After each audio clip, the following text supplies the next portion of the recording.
Imagine discovering that every single struggle you've ever had, I mean, every heartbreak, every frustrating Tuesday at the office, every single moment of just overwhelming stress Yeah. was actually just a workout in a cosmic gymnasium. Yeah.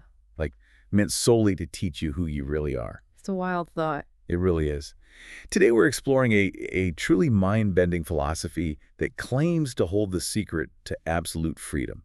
So welcome to the deep dive right here on the Simplified Summary YouTube channel. We are so thrilled you decided to spend some time with us today. Yes, absolutely.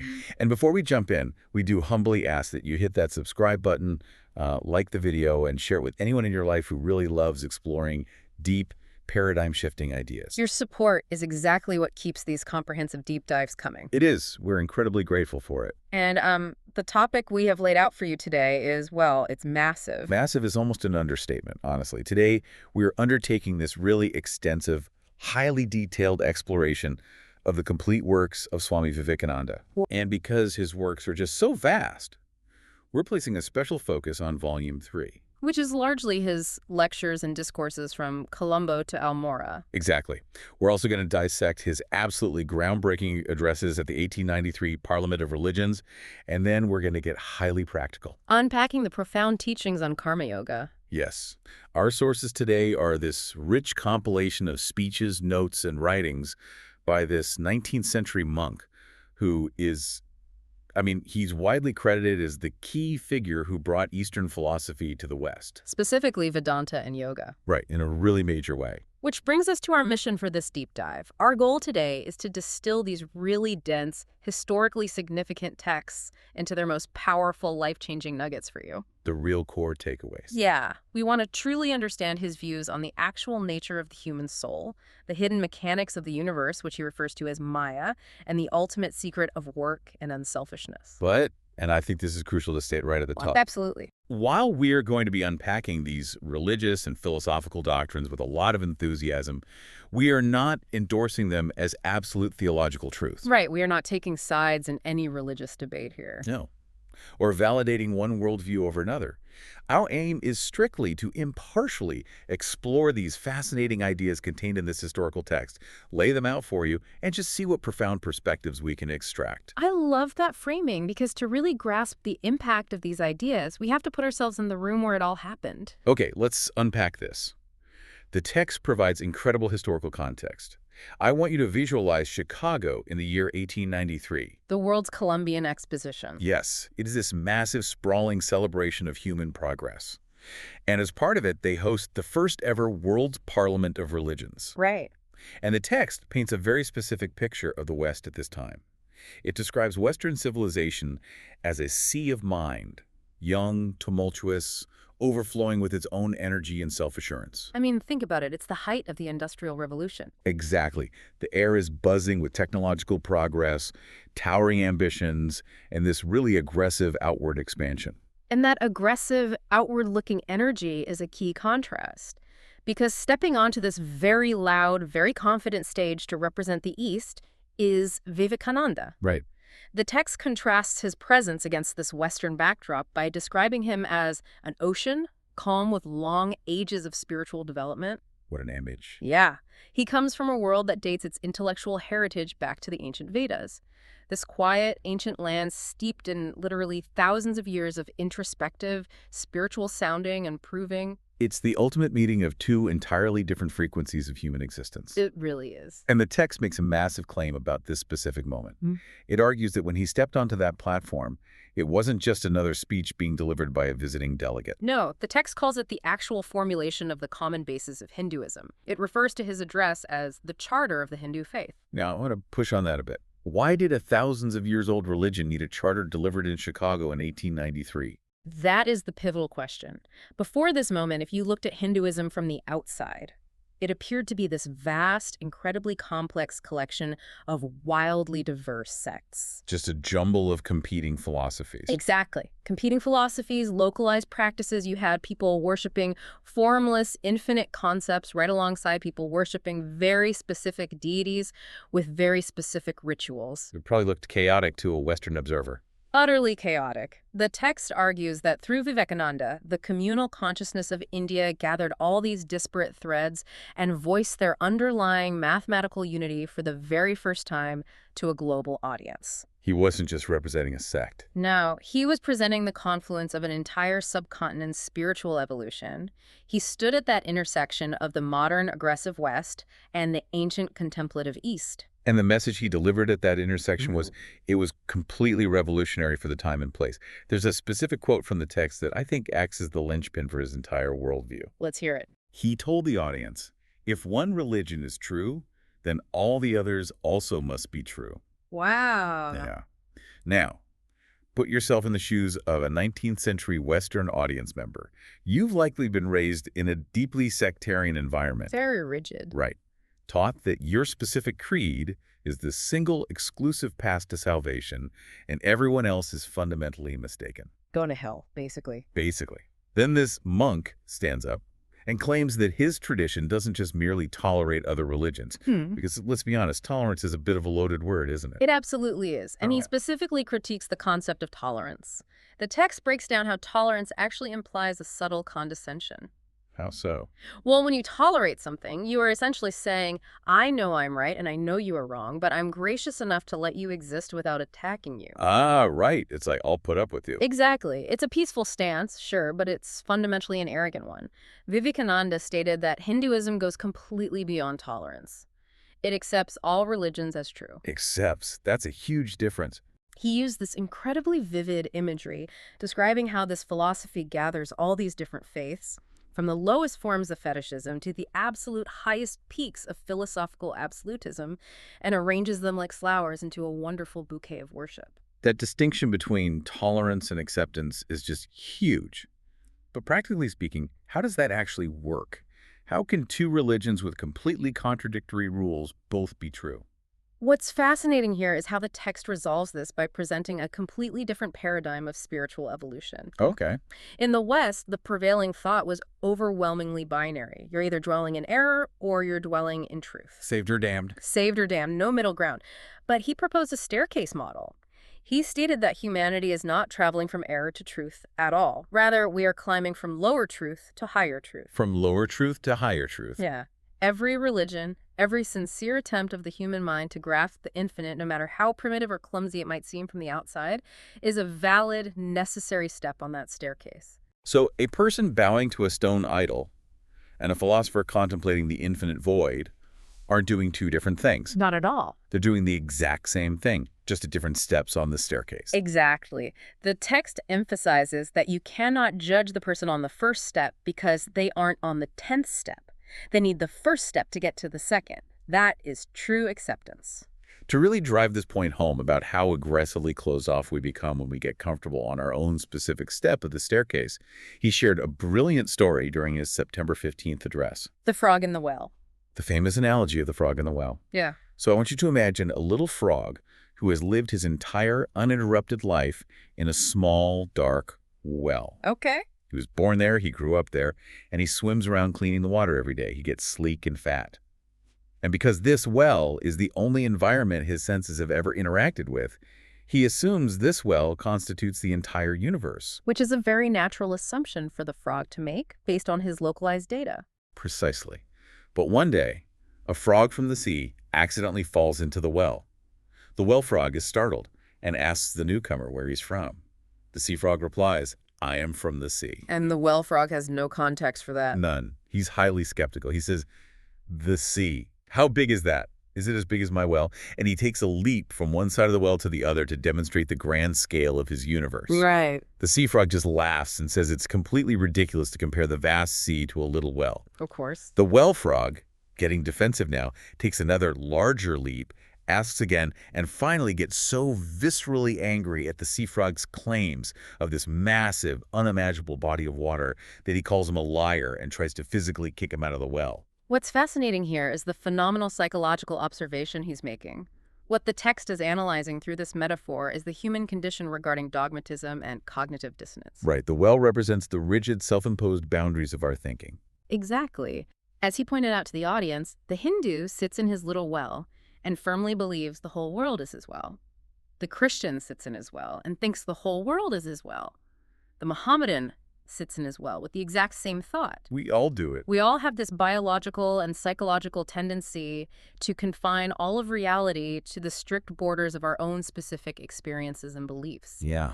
When someone introduces a concept that dwarfs our well, our first instinct isn't curiosity, it's anger. It's a perceived threat to our reality. And we see this today, constantly. Think about our social media echo chambers or our algorithmic feeds. We curate our own digital wells. We absolutely do. We surround ourselves with people who agree with us, news that validates us, and when a piece of information from the sea drops into our feed, something that challenges our core narrative, we don't analyze it. No, we immediately call it fake news. We block the user, we try to kick the sea frog out of our well. That is a perfect modern application of the text.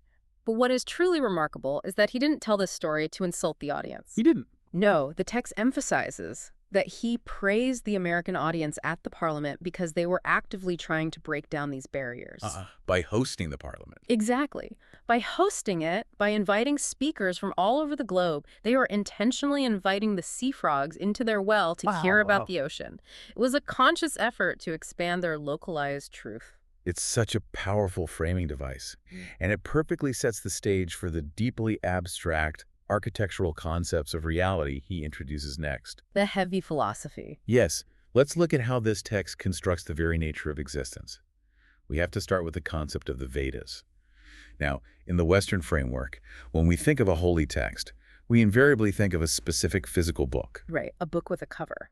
Written by specific people at a specific historical time with a clear beginning, middle, and end. But the text explicitly states that when he talks about the Vedas, no books are meant. That is a massive paradigm shift right there. If the Vedas aren't books, what are they? The text defines them as the accumulated treasury of spiritual laws discovered by different persons in different times.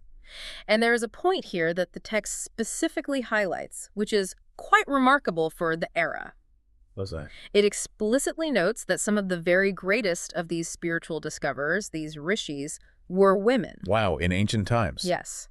This indicates a tradition that valued the discovery of the law over the gender or status of the discoverer. But I want to zero in on that word you used, discovered. Not invented, not written, but discovered. Yes. The nature of these spiritual laws, according to the text, is that they are eternal and pre-existing. Like physics. Just like physics. Just as the law of gravitation existed long before Isaac Newton observed an apple falling and mathematically defined it, these spiritual laws governing the soul, consciousness, and the universe existed before any human mind realized them. So a rishi is simply a person who refined their internal instruments enough to perceive a law that was already operating. Precisely. This idea of eternal pre-existing laws brings us to a really fascinating and honestly quite challenging logical argument the text presents regarding creation. The argument against a mutable God. Right. Western thought typically posits a creator God. Yeah. This God exists in a void and then at a specific point in time decides to form the universe out of nothing. But Vivekananda uses pure logic to deconstruct this. He does. And the logic is rigorous. The text outlines his argument. If creation had a specific beginning in time, it would mean that God was sometimes potential, meaning resting, not creating, and sometimes kinetic, meaning active, creating. Yep. In other words, a God who creates at a specific moment is a God who is subject to change. A state change occurred within God. Right. He went from not creator to creator. Exactly. But here is the philosophical trap the text lays out. Anything that is mutable, anything that is capable of undergoing change must, by definition, be a compound. A compound, meaning made of parts. Made of parts shifting relation to one another. And the universal law of physics and philosophy is that everything compound must eventually undergo separation and destruction. So? Therefore, if God is mutable, God is subject to destruction, which means God would eventually die. Which is an absurd conclusion for a supreme being. Exactly. The text states that since a dying God is a philosophical absurdity, the premise must be wrong. The conclusion drawn is that creation cannot have a beginning, nor can it have an end. It's just eternal. It is eternal. The text describes it as two parallel lines. The creator and the creation running infinitely alongside each other without a starting point. Okay, if creation is eternal and wasn't spun out of nothingness yesterday, that naturally leads to the biggest, most difficult question we all ask when we look at the immense suffering in the world. The problem of evil. The problem of evil and suffering. The text poses this hypothetical, and I really want to play devil's advocate here to drill down into it. Yeah, go for it. If God is overseeing this eternal creation, why are some people born happy and others completely miserable? Why is one person born with perfect health into a loving family with immense wealth, while another is born with a severe physical disability into grinding poverty, destined to drag on a wretched existence? It's the ultimate question. Right, if a just and merciful God is responsible for this layout right now, isn't that horribly partial? Isn't it objectively cruel? And before we say, oh, they'll be rewarded with happiness in heaven in a future life, the text points out that this doesn't solve the problem at all. No, it doesn't. Why would a just God demand they suffer miserably here just to earn peace later? The text tackles this head-on. It agrees that the idea of a creator God conjuring souls out of nothing to inhabit these vastly unequal circumstances simply expresses the cruel fiat of an all-powerful being. It paints God as a tyrant. An arbitrary tyrant. So the text provides the alternative framework: past actions or the law of karma. Okay, let's unpack the mechanics of that. According to this philosophy, the soul was not created at the moment of human birth. The soul is eternal. Again, the logic applies. If the soul was created, it implies it has a beginning, which implies it is a compound, which implies it can be destroyed. So created soul cannot be immortal. Right. Because the soul is truly eternal, it has a past. It has existed infinitely before this current physical iteration. Okay. Therefore, the conditions of our current life, our inherited tendencies, the specific miseries and joys we encounter, are not arbitrary punishments or rewards handed down by a judge in the sky. They are the direct mathematical result of causes that existed before this birth. We acquire our tendencies from our own past actions. So the text is saying that matter and physical heredity might explain the configuration of the biological body, why you have your mother's eyes or your father's height. Yeah. But the peculiar, unique tendencies of the soul, the underlying character, are caused entirely by the soul's own past actions. Precisely. You are the architect of your current state. But let me push back on this, because this is where modern listeners often struggle with the concept of karma. Doesn't this philosophy risk breeding intense apathy? How so? Well, if I see someone suffering on the street, and I believe their suffering is simply the mathematical result of their own past life's actions, doesn't that give me a philosophical excuse to walk right past them? To say, well, it's their karma, it's not my problem. That is a very common misconception. How does the text prevent this from becoming ultimate victim blaming? It is a critical distinction to make, and the text addresses the mechanics of action to prevent exactly this kind of apathy. Karma is the law of cause and effect, yes. Yeah. It explains how a person arrived at their current situation. Right. However, the exact same law dictates your future state based on your current actions. If you walk past a suffering person and choose apathy, you are currently generating incredibly negative, selfish karma that will profoundly degrade your own soul's future trajectory. I see. So you're sealing your own fate. Exactly. Furthermore, as we will explore when we get to the concept of non-duality, the ultimate truth of this text is that there is only one soul. To ignore the suffering of another is literally to ignore a part of yourself. Wow. The law of karma is not an excuse for inaction. It is the ultimate demand for radical responsibility. You must act to alleviate suffering because your actions right now are writing your eternal destiny. That reframes it completely. It's not a justification for the past, it's a mandate for the present. Yes. But immediately, the skeptic steps in with another practical objection. And the text anticipates this perfectly. The hypothetical skeptic asks, well, if I've lived all these past lives, if I've generated all this karma, why don't I remember any of it? It's the ultimate gotcha question we all think of. Right. But the text answers it with this incredibly elegant analogy regarding language. It does. The text quotes Vivekananda saying, "I am now speaking English. It is not my mother tongue. In fact, no words of my mother tongue are now present in my consciousness.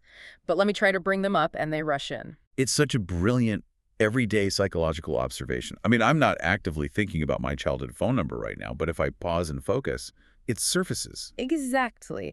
The text uses this to illustrate a profound model of the human mind.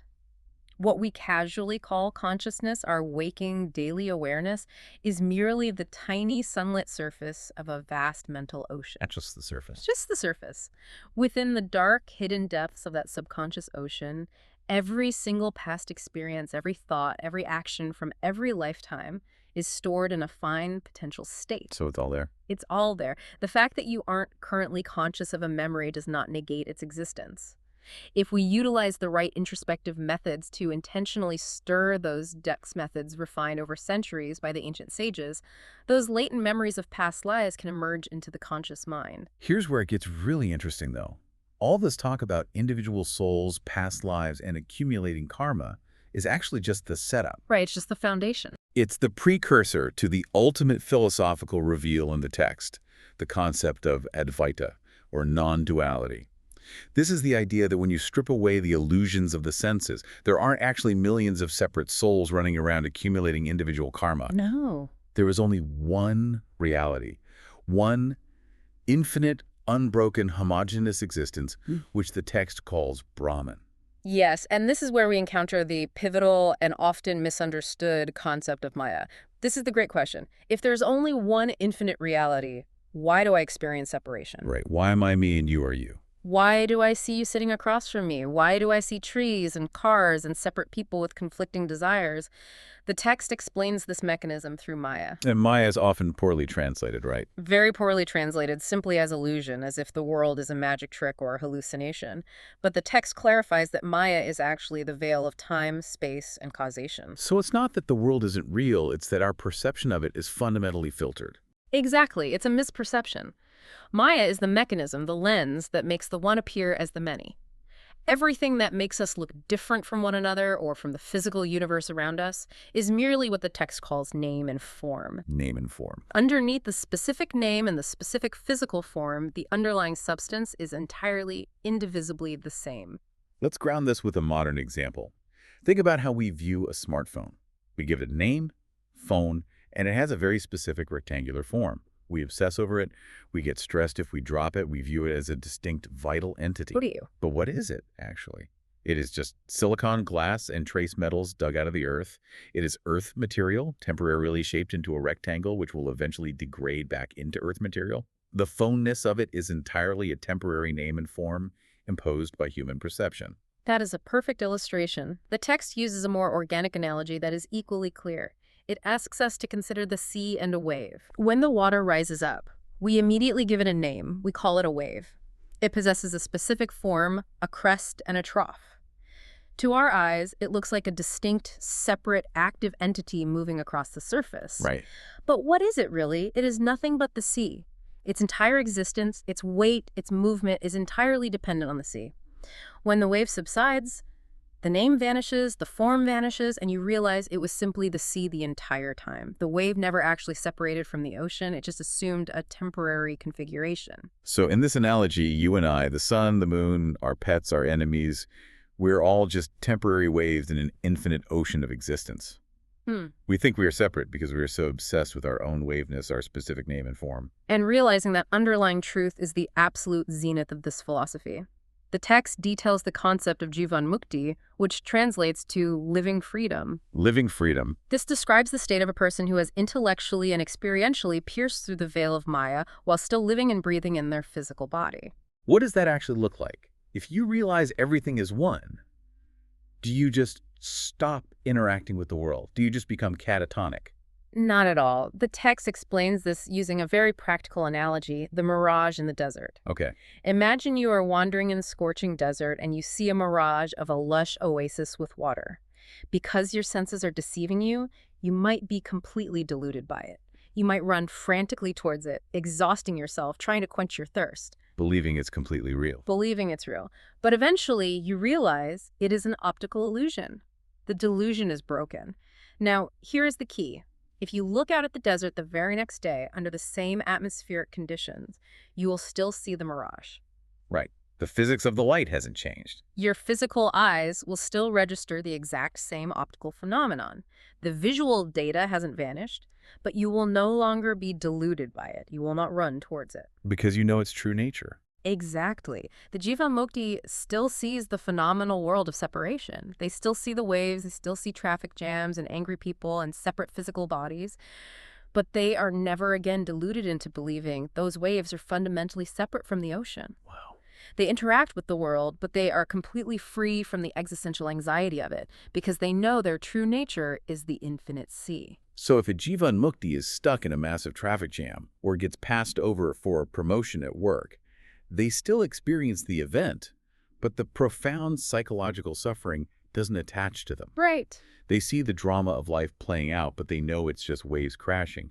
Once you genuinely know that, the terrifying fear of death, the constant misery of feeling small or weak or insignificant, simply evaporates. It has to. There is a powerful quote from the text that is meant to serve as a direct, visceral wake-up call to you, the listener, regarding this reality. It says, "Come up, O lions, and shake off the delusion that you are sheep.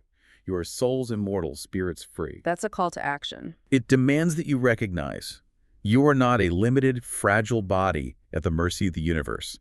Matter is your servant, not the other way around. It is a profound, total shift in personal identity. But this massive shift raises a very practical question. Which is, If we are actually immortal, infinite souls, and this physical reality is just a temporary play of names and forms, why do we work? good question. Why do we get out of bed, struggle, build things, and participate in society? Why not just sit in a cave? Right. If the goal is realizing I'm the ocean, why do I care about my TPS reports? The text addresses exactly this, moving us deeply into the philosophy of karma yoga, the secret of work.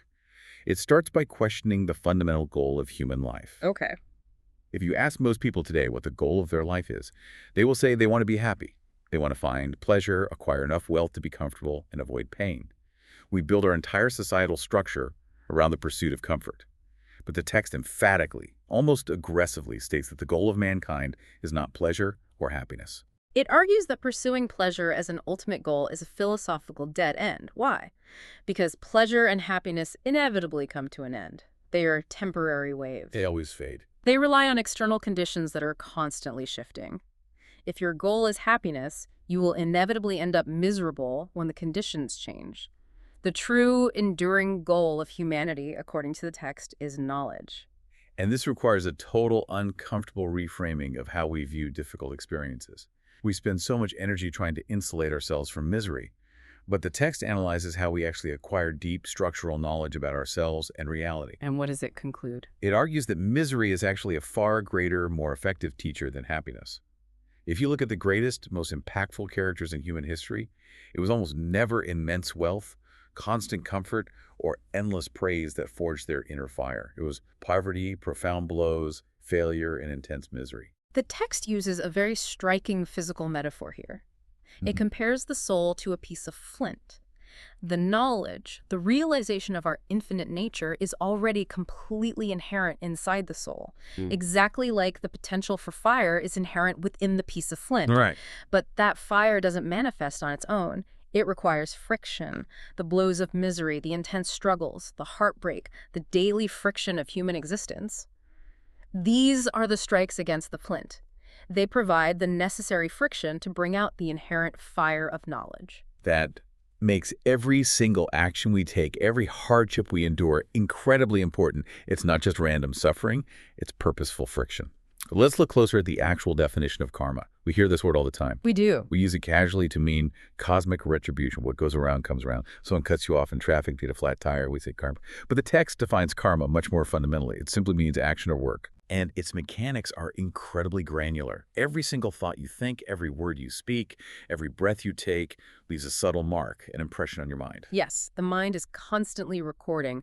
Over time, the sum total of these microscopic, subtle impressions forms your overarching character. You are not a static entity. You are the living, breathing aggregate of your own past actions and thoughts. Which is terrifying, but also incredibly empowering, because it means we have immense direct power over our own character.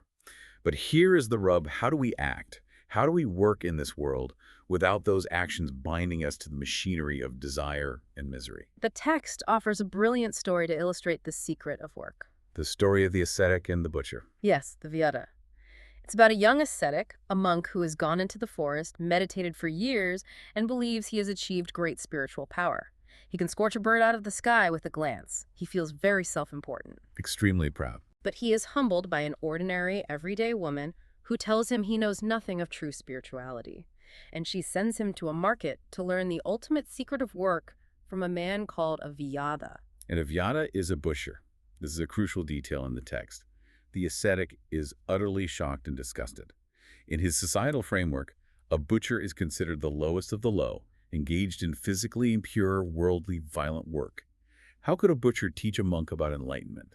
But when the ascetic finds the butcher, the man is not preaching grand philosophy. He is simply doing his mundane duty.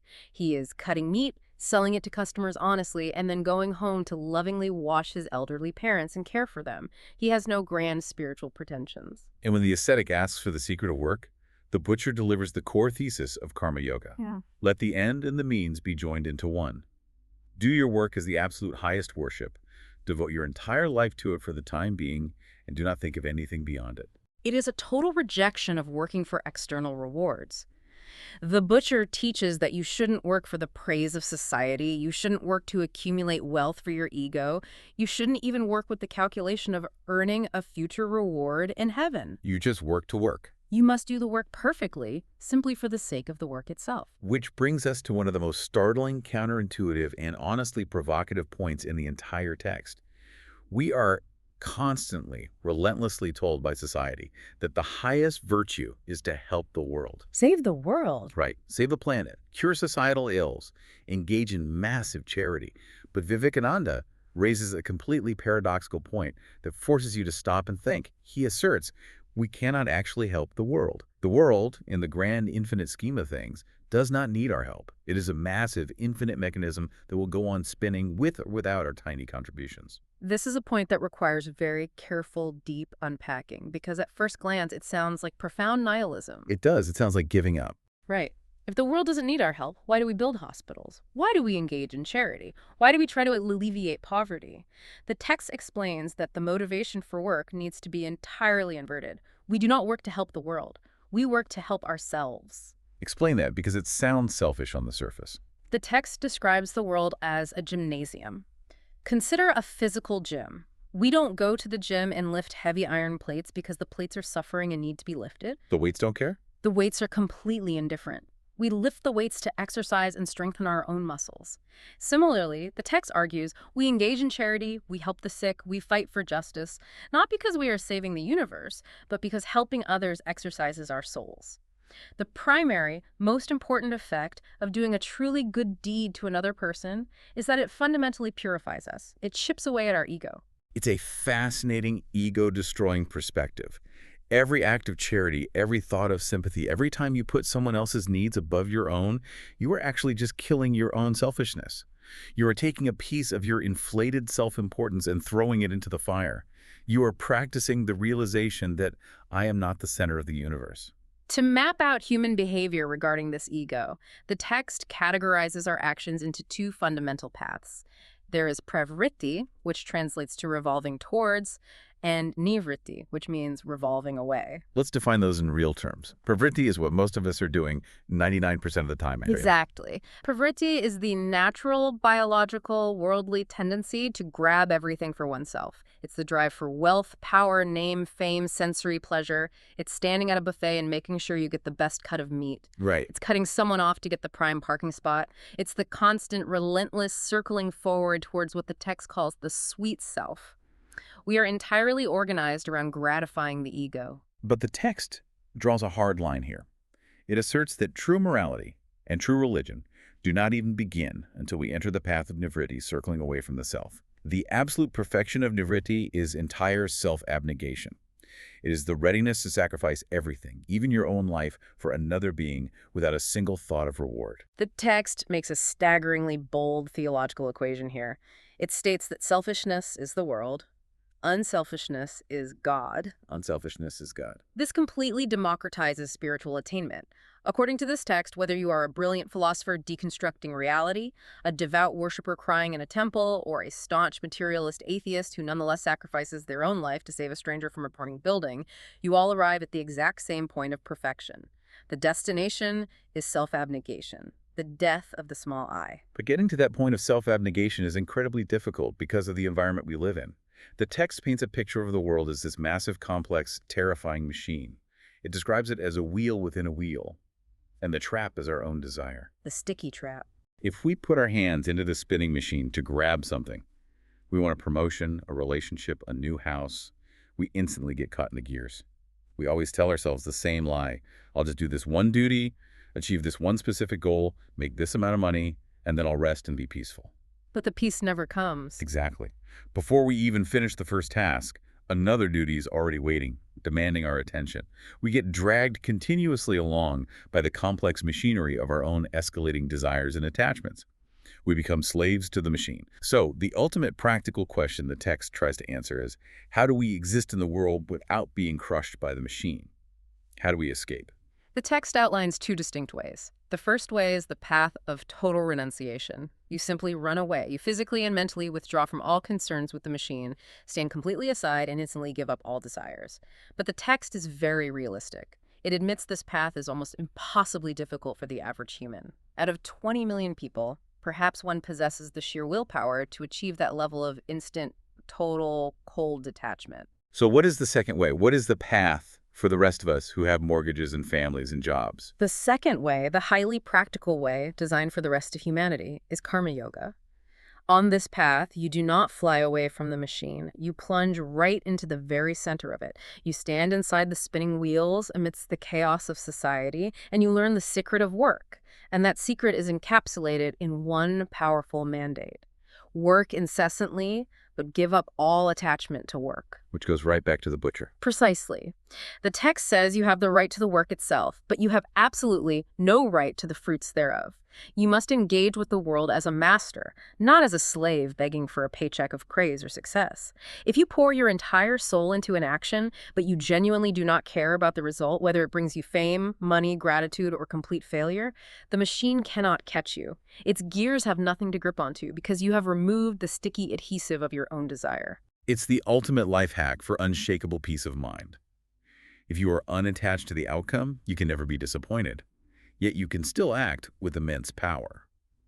Let's shift our focus and look at how this path of action fits into the broader, comprehensive picture of spiritual practice. The text doesn't just present one way. It outlines 4 main yogas, or paths to realization, catering to different human temperaments. Right. We just spent a significant amount of time deep diving into karma yoga, which is the path of work, ideal for the active person. But there is also bhakti yoga, the path of love and devotion, suited for the highly emotional person. Raja Yoga, the path of psychology and meditation, for the experimental and mystical mind. And Jnana Yoga, the path of knowledge and intense philosophical analysis for the purely rational mind. It is a brilliant system of psychological categorization, but it is crucial to understand that the text does not view these as mutually exclusive buckets. You do not pick one path and violently ignore the others. They naturally blend into and support one another. Like different tools in the same toolbox? Exactly. They are categorized based on the dominant tendency in a person's character, but the text is adamant that they all lead to the exact same destination. As we discussed with the concept of Nivriti, that universal destination is self-abnegation. All roads lead to the same place. The Jnana yogi, the philosopher, uses intense, razor-sharp intellect to logically realize the separate self is an illusion. The bhakti yogi, the devotee, uses immense, overwhelming love to completely surrender their ego to the will of the divine. And the karma yogi, the worker, uses relentless, selfless action to grind away their selfishness. They are all climbing different specialized faces of the exact same mountain. When they reach the peak, the small, demanding I has completely disappeared. I want to touch on some of the really intriguing, highly specific snippets the text includes about Raja Yoga, the psychological path. We often associate yoga today simply with physical postures, or maybe sitting quietly and trying to blank the mind. But the text outlines a rigorous, scientific approach to the mind. Before you even attempt deep meditation, it lays out strict ethical prerequisites. These aren't suggestions. They are foundational vows that apply to every human being, regardless of whether they consider themselves spiritual. Yes, the text is very clear that you cannot build a skyscraper of spiritual realization on a swamp of unethical behavior. These universal vows include non-killing, which extends beyond physical murder to not harming others with thoughts or words, absolute truthfulness, non-stealing, chastity, and non-receiving. That last one, non-receiving, is fascinating. It means not accepting gifts that psychologically bind you to the giver. It's about maintaining absolute independence of mind. You have to get this ethical foundation perfectly solid before you start messing with the internal mechanics of consciousness. And once that solid ethical foundation is built, Raja Yoga begins to explore the actual mechanics of human concentration. The text details the ultimate state of this concentration, a concept called samadhi. This is not just feeling relaxed. It is a state of hyperconcentration, a profound cognitive shift, where you meditate on the internal essence or meaning of an object while completely giving up its external form. You systematically strip away the name and form the Maya we discussed earlier until your consciousness is left interacting only with the pure, unadulterated essence of reality. It's the ultimate introspective method. You are turning the mind's searchlight back upon itself to discover its own infinite nature. And what happens when the soul finally achieves this? When it finally pierces the veil and discovers its own nature? The text uses this incredibly beautiful, almost poetic imagery to describe the process. It characterizes nature not as a cruel taskmaster, but as a sweet, patient nurse. It says that nature gently takes the self-forgetting soul by the hand and guides it through the vast hospital of the universe. She shows the soul all the myriad experiences available: intense pleasure, agonizing pain, profound good, purifying evil, bringing it higher and higher through countless lifetimes. And what is the purpose of this incredibly long, arduous journey? Simply to help the soul remember its own lost glory. And the climax of this metaphor is truly moving. Once the soul finally remembers its true infinite nature, once it achieves what the text calls kaivalya, or total isolation from the illusion of matter, what does the sweet nurse do? She quietly, unobtrusively retreats. Her job is done. She goes back the way she came, slipping back into the machinery of the universe to gently take the hand of another soul who's still wandering, lost and confused in the trackless desert of life. It is such a comforting, empowering view of existence. The universe isn't a chaotic, punishing void. It is a meticulously designed, infinitely patient educational system run by a benevolent nurse aimed entirely and exclusively at your ultimate freedom. It completely recontextualizes our relationship with reality. But we have been dealing with very high abstract philosophy. The question becomes, how does this vast philosophical framework apply to the messy, complicated real world? How does it apply to nations, to societies, to historical movements? So what does this all mean? That brings us to our focus on Volume 3 of the text, which contains Vivekananda's lectures delivered from Colombo to Almora. The historical context here is vital. He had just returned from his massive triumphant tour of the West. He had seen the heights of Western industrial and political power, and now he was traveling through his own colonized, impoverished country, delivering a message to the Indian people. To understand his message to India, we have to look at his sociological theory regarding a nation's raison d'etre, its fundamental reason for existing, or its national backbone. He argued that every great civilization has a core vitality, a central theme around which its entire society organizes itself. Based on his travels, he observed that for Europe, the backbone was political ideas, social liberty, the rights of the individual, and aggressive commercialism. That was the frequency they operated on. But for India, he asserted that the backbone, the very lifeblood that had sustained the nation through thousands of years of invasions and upheavals, was religion and spirituality. And he was incredibly pragmatic about this observation. He wasn't ignoring the physical reality. He knew India desperately needed massive social reform, poverty alleviation, and material improvement. He wasn't advocating for everyone to just sit and meditate while the country starved, but he insisted on a specific methodology for change. He stated that you cannot transplant a growing tree from one soil to another overnight. You cannot take the political and commercial backbone of Europe, instantly implant it into the Indian consciousness, and expect the nation to thrive. He argued that if you want to enthuse the Indian people, if you want to enact lasting structural change, you must preach that change through the lens of their national backbone spirituality. If a reformer just talks about political rights or commercial infrastructure, he believed it would roll off the populace like water off a duck's back. It wouldn't resonate with their core frequency. But if you frame social reform as a high spiritual duty, if you frame feeding the poor as the ultimate practice of karma yoga, then the entire nation will rise up and respond because you are finally speaking the language of their national soul. And the specific spiritual idea he felt India needed most urgently to pull itself out of its degraded state was the concept of the impersonal God. We touched on this briefly when we discussed Advaita, but it's worth expanding. He drew a sharp contrast between the idea of a personal God and an impersonal God. A personal God is viewed as a e-fire, a separate, distinct, massively powerful being ruling from above, dispensing favors to those who beg and punishing those who disobey. The Advaita ideal is the impersonal God, an infinite, unbroken, pervasive principle of existence that constitutes everything. Why does this abstract theological distinction matter for a nation trying to rebuild itself? Because the text argues that the concept of a personal God often breeds a psychology of weakness and dependence. It trains people to see themselves as separate, weak servants begging for favors from a distant king. But the philosophy of the impersonal God teaches us the radical truth that we are He. We are not separate from the divine power. We are a direct, unmediated manifestation of the infinite. He believed that realizing this truth brings immense, world-changing physical and mental strength. He was so adamant about this that he literally mandates in the text how we should raise our children based on this principle. He says, "Do not teach children that they are weak. Do not teach them that they are born sinners or that they are limited by their physical bodies. Let them learn the absolute glory and infinite power of the soul from the moment they can understand language." His formula for human development is starkly simple. If you constantly think yourself weak, you will inevitably become weak. If you think yourself strong, you will be strong. If you think yourself pure, you will be pure. It is a clarion call to awaken the omnipotence that is already lying dormant inside every human being. It is a philosophy of supreme self-reliance. But the text also acknowledges a practical reality. Awakening that dormant power purely on your own just by reading books is incredibly difficult. This raises an important question: how do we actually learn to experience this truth? The text points out that books, while useful for intellectual framing, cannot truly quicken the soul.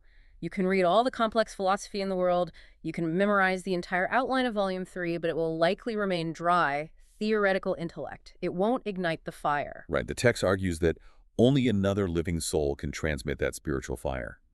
This introduces the vital concept of the guru.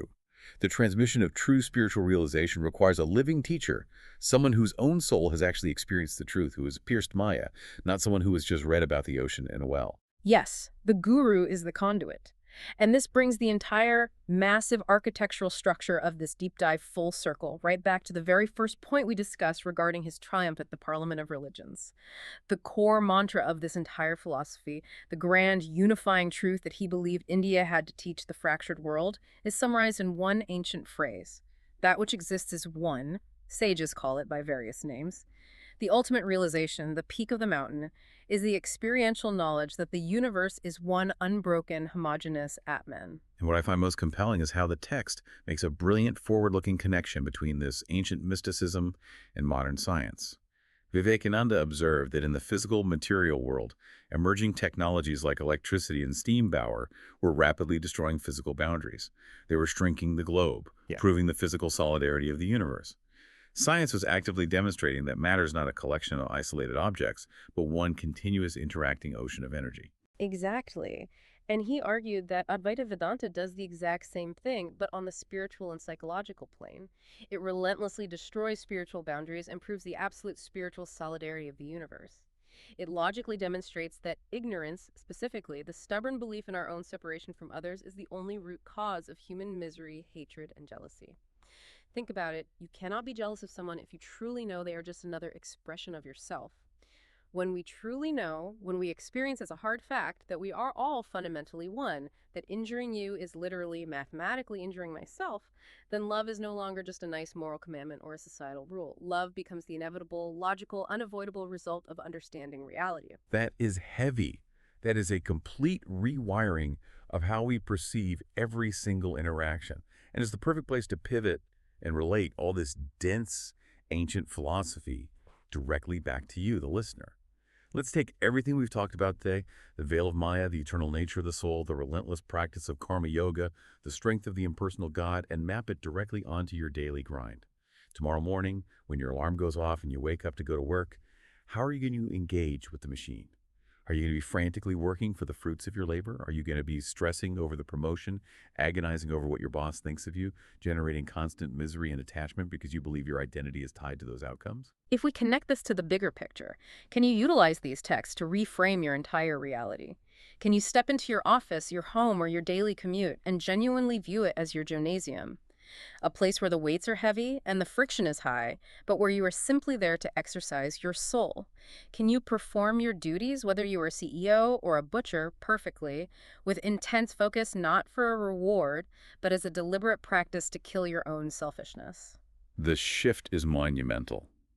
This text is actively challenging you to reject the pervasive societal idea that you are a weak, limited physical body at the mercy of circumstances. It is asking you to step fully into the identity of an immortal, infinite soul. It's asking you to look at the misery and stress you experience not as a cruel punishment from a distant God, but as the necessary friction of the flint, expertly applied by the sweeteners of nature, designed solely to bring out your inherent fire. It demands radical responsibility and radical strength. I want to leave you with a final thought to mull over, something to explore in the quiet moments of your day that builds directly on the implications of what we've discussed. Vivekananda proposes that mentally, we are all just whirlpools in the same universal ocean of thought. Let that image sink in. If that is literally true, if your consciousness, your inner life, and the consciousness of the person you disagree with most in the entire world, your absolute worst enemy or most bitter political rival, are quite literally made of the exact same continuous substance, just shaped differently for a fleeting moment in time, how does that change the very next conversation you have with them? If harming them, even verbally or mentally, is objectively, factually harming a part of yourself, does the concept of winning an argument even exist anymore? It's a paradigm-shattering way to look at human interaction, one that completely dissolves the well we've built around ourselves. It forces us to take that terrifying, beautiful leap from mere tolerance to true, unshadable acceptance, recognizing the shared, unbroken divinity in absolutely everyone we meet. We want to thank you so much for joining us on this incredibly deep, expansive journey through the complete works of Swami Vivekananda. We know it's a massive amount of conceptual weight to process, but it's precisely the kind of historical knowledge that can fundamentally rewire how you experience your daily life. If you found value in this conversation, please remember to subscribe to the Simplified Summary channel so you never miss a deep dive. Like the video, leave a comment below sharing your thoughts on the concept of the cosmic gymnasium. We'd love to hear how you plan to apply it, and share this with a friend who appreciates deep thinking. Until next time, keep exploring the ocean, keep questioning your boundaries, and remember to shake off the delusion that you are sheep, you are lions. Take care, everyone.